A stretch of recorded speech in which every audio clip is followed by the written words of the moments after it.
Halo everyone, perkenalkan saya Sindu. Pada kesempatan kali ini, saya akan menjelaskan siapa saja sih para pihak yang ada di dalam hukum acara pidana. Jadi, di dalam hukum acara pidana ini, ada beberapa pihak yang memiliki peran penting dalam menentukan hasil dari proses hukum tersebut. Nah, para pihak yang ada dalam hukum acara pidana ini terbagi menjadi dua macam, yaitu para pihak karena kewenangannya dan para pihak karena keadaannya. Hmm, maksudnya apa ya? Oke, mari kita bahas. Untuk yang pertama, kita bahas apa itu para pihak karena kewenangannya. Para pihak karena kewenangannya adalah para pihak yang menjadi subjek dalam hukum acara pidana karena diberikan kewenangan oleh undang-undang dalam hal ini adalah Kitab Undang-Undang Hukum Acara Pidana atau undang-undang lainnya. Yang mana akan saya sebutkan beberapa pihak yang termasuk dalam kategori ini, yaitu pertama, penyelidik, kedua, penyidik pembantu, dan penyidik pegawai negeri sipil, ketiga, jaksa dan penuntut umum, keempat, hakim, kelima, penasihat hukum, keenam, panitera. Untuk lebih jelasnya, akan saya jelaskan. Yang pertama, penyelidik. Siapa sih penyelidik itu? Jadi, penyelidik itu pejabat kepolisian negara Republik Indonesia yang diberi wewenang oleh Undang-Undang Hukum Acara Pidana untuk melakukan penyelidikan, yang mana penyelidikan itu sendiri adalah serangkaian tindakan yang dilakukan oleh penyelidik untuk mencari dan menemukan suatu peristiwa yang diduga sebagai tindak pidana guna untuk menentukan dapat atau tidaknya dilakukan penyelidikan menurut cara yang diatur di dalam Undang-Undang Hukum Acara Pidana. Ini berdasarkan pasal 1 butir 4 dan butir 5 Kitab Undang-Undang Hukum Acara Pidana. Jika menurut subjektivitas, penyelidik telah menemukan minimum alat bukti, maka proses dapat ditingkatkan ke tahap penyidikan guna untuk mengumpulkan alat bukti yang cukup untuk membuat terang suatu tindak pidana. Oke, kedua, penyidik. Penyidik itu adalah pejabat polisi negara Republik Indonesia atau pejabat pegawai negeri sipil tertentu yang diberi wewenang oleh Undang-Undang Hukum Acara Pidana untuk melakukan penyidikan. Nah, penyidikan itu sendiri adalah serangkaian tindakan penyidik dalam hal dan menurut cara yang diatur di dalam Undang-Undang Hukum Acara Pidana untuk mencari serta mengumpulkan alat bukti yang mana dengan bukti itu membuat terang tentang tindak pidana yang terjadi dan guna menemukan tersangkanya. Nah, ini berdasarkan pasal 1 butir 1 dan butir 2 Kitab Undang-Undang Hukum Acara Pidana. Nah, penyidik pembantu itu adalah pejabat kepolisian negara Republik Indonesia yang diberi wewenang tertentu dapat melakukan tugas penyidikan yang diatur di dalam Undang-Undang Hukum Acara Pidana pada pasal 1 butir 3 Kitab Undang-Undang Hukum Acara Pidana. Kemudian ada penyidik pegawai negeri sipil. Nah, penyidik pegawai negeri sipil ini adalah pejabat pegawai negeri sipil tertentu yang berdasarkan peraturan perundang-undangan ditunjuk selaku penyidik dan mempunyai wewenang untuk melakukan penyidikan tindak pidana dalam lingkup undang-undang yang menjadi dasar hukumnya masing-masing. Nah, dasar hukumnya ini adalah pasal 1 angka 5 PP nomor 43 tahun 2012. Untuk contoh PPNS akan saya paparkan. Ada PPNS Perhubungan, PPNS Pajak, PPNS Imigrasi, PPNS Bea Cukai, PPNS Kominfo, PPNS Kehutanan, PPNS POM, PPNS Lingkungan Hidup, dan PPNS lainnya. Yang ketiga, ada jaksa. Jaksa itu berbeda dengan penuntut umum. Kenapa berbeda? Oke, memang seringkali kita menyamakan jaksa penuntut umum. Hmm, oke, saya akan menjelaskan. Jadi, jaksa itu adalah pejabat yang diberi wewenang oleh Undang-Undang Hukum Acara Pidana untuk bertindak sebagai penuntut umum serta melaksanakan putusan pengadilan yang telah memperoleh kekuatan hukum tetap.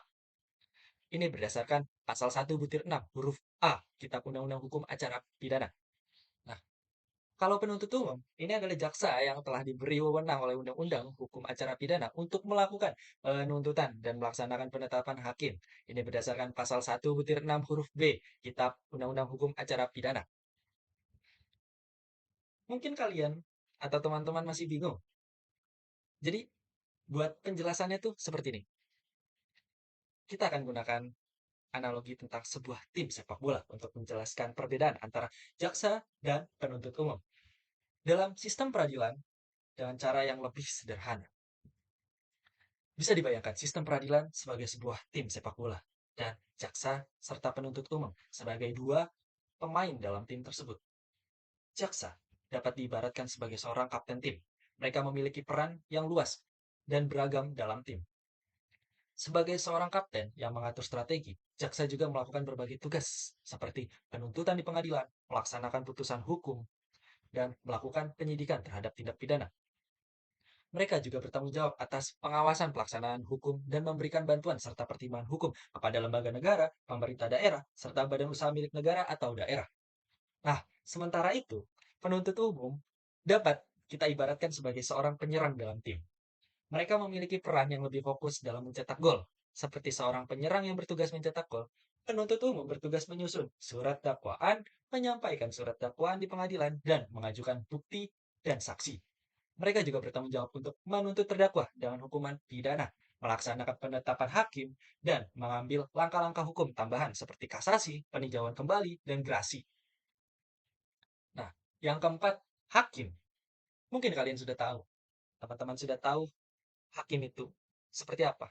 Nah, untuk lebih jelasnya, hakim itu adalah pejabat peradilan negara yang diberi wewenang oleh undang-undang untuk mengadili, yang mana mengadili adalah serangkaian tindakan hakim untuk menerima, memeriksa, dan memutus perkara pidana berdasarkan asas bebas, jujur, dan tidak memihak di sidang pengadilan dalam hal dan menurut cara yang diatur di dalam Kitab Undang-Undang Hukum Acara Pidana.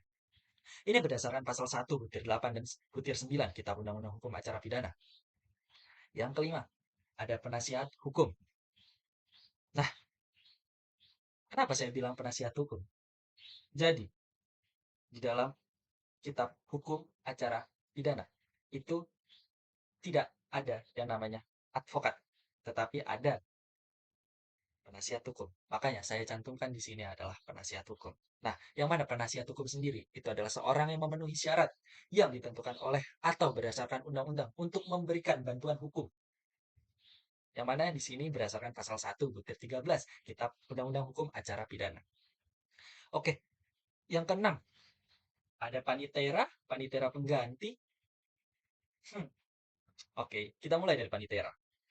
Panitera merupakan sebagai pelaksana administrasi pengadilan yang memiliki tugas. Ada tiga nih, yaitu sebagai pelaksana administrasi perkara, pendamping hakim dalam persidangan, dan pelaksanaan putusan atau penetapan pengadilan serta tugas kejurusitaaan lainnya. Nah, panitera ini memimpin pada bagian kepaniteraan pengadilan. Untuk panitera pengganti merupakan jabatan fungsional di lingkungan peradilan, yang mana tugasnya memberikan dukungan atas terselenggaranya pelaksanaan persidangan, baik pada pengadilan tingkat pertama ataupun tingkat banding. Untuk lebih jelasnya, panitera pengganti itu menyelenggarakan fungsi, yaitu satu, pelaksanaan persiapan penyelenggaraan persidangan. Dua, pelaksanaan pencatatan proses persidangan. Tiga, pelaksanaan penyusunan berita acara persidangan. Empat, pelaksanaan penyatuan berkas perkara secara berurutan. Lima, pelaksanaan penyimpanan berkas perkara sampai dengan perkara diputus dan diminutasi. Dan yang keenam, pelaksanaan penyampaian berkas perkara yang telah diminutasi kepada panitera muda sesuai dengan jenis perkara untuk diteruskan kepada panitera muda hukum. Ini berdasarkan Undang-Undang Nomor 3 Tahun 2006 tentang perubahan atas Undang-Undang Nomor 70 Tahun 1989, Pengadilan Agama. Oke, kita masuk ke bagian kedua. Kita akan membahas tentang para pihak karena keadaan. Apa sih itu? Jadi, dalam hukum acara pidana terdapat juga pihak-pihak yang terlibat karena keadaan atau situasi tertentu. Nah, para pihak karena keadaannya itu adalah para pihak yang di dalam hukum acara pidana yang tanpa dikehendaki atau karena posisinya langsung maupun tidak langsung menjadi para pihak dalam hukum acara pidana. Akan saya sebutkan beberapa pihak yang termasuk dalam kategori ini. Satu, tersangka, terdakwa, dan terpidana. Dua, saksi. Tiga, ahli. Yang pertama, tersangka, terdakwa, dan terpidana. Itu adalah istilah resmi yang dipergunakan oleh Kitab Undang-Undang Hukum Acara Pidana. Nah, ketiganya ini sering digunakan secara bergantian. Padahal ketiganya merupakan tiga istilah yang sama sekali berbeda dan tidak dapat dipergunakan secara acak, karena istilah tersebut juga terkait dengan rangkaian proses dalam hukum acara pidana. Oke, untuk perbedaannya akan saya sebutkan dan saya jelaskan. Untuk tersangka, nah tersangka itu adalah seorang yang karena perbuatan atau keadaannya berdasarkan bukti permulaan patut diduga sebagai pelaku tindak pidana. Yang ini berdasarkan pasal 1 butir 14 Kitab Undang-Undang Hukum Acara Pidana. Yang disclaimer dimaknai sekurang-kurangnya dengan dua alat bukti dalam pasal 184 Kitab Undang-Undang Hukum Acara Pidana. Yang berdasarkan putusan MK nomor 21 garis miring PPU strip 12 garis miring 2014. Nah, kalau terdakwa itu adalah seorang tersangka yang dituntut, diperiksa, dan diadili di sidang pengadilan. Ini berdasarkan pasal 1 butir 15 Kitab Undang-Undang Hukum Acara Pidana. Kalau terpidana, ini adalah seorang yang dipidana berdasarkan putusan pengadilan yang telah memperoleh keputusan hukum tetap. Ini berdasarkan pasal 1 butir 32 Kitab Undang-Undang Hukum Acara Pidana.